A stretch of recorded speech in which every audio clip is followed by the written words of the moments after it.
जते जपी इदाया नुई दो मेने बइन लंगा कना और नहीं तो सुकरी लेके एकदम तारू लेके गोंदरा होते जपी इदाई से चिया नुई दो काले कना होड़ कना ले दो बइन लगा कना नोड़े दुड़ू कना एकदम रोगा सिंह लेका तब नुई दो सनम कमी को बड़जतिया नुई दो ब्रेक होती है और बंखन अडिगन कमी को मेना सना में चबोट तरगो होती है ब्रेक हुई तीन नुई दो चेठा हुई बेस्ट नुई दो बिंगा ए बिंगा या बेरेत के नाम से बांग से दाग दुल के तला चठा मिया आम से दे मेता दिन तहाया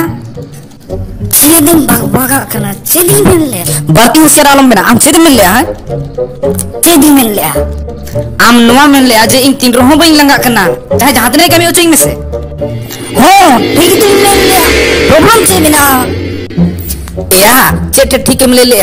जुदी आम बाम लंगा कना मेनखन चितान से खोय 4-5 घंटा कते दुड़ु कते जापी इदा नोडे दो चेटे सही आया अरे म लयो कना बइन लंगा कना नेल में जानम इ लाहात में एड़े बइन रोड़ले आ और नीत में एड़े बइन रोड़े आ और इ सारी गिन लय आ इन बइन लंगा कना अच्छा आम बाम लंगा कना तो बे चिदा सारा घड़ी रोगा सिम लेकम दुदुडुम कना अरे म जापी इदाया एया जापी गी ताहन कनाई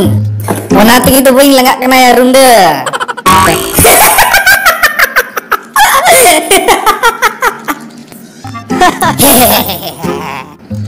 ऐसा ठोका में से अमा होशियारी गिरी हता मुतरो तो मदला ने तो कमी में ना चला कना सब ए जानम आलो ठोका या दलंग साथ गिलंग कमी या नि तो दलंग ठीक गया लगन दलंग चला नि तो के चापी तू खाते कमी को हिना आया तो कमी बारा है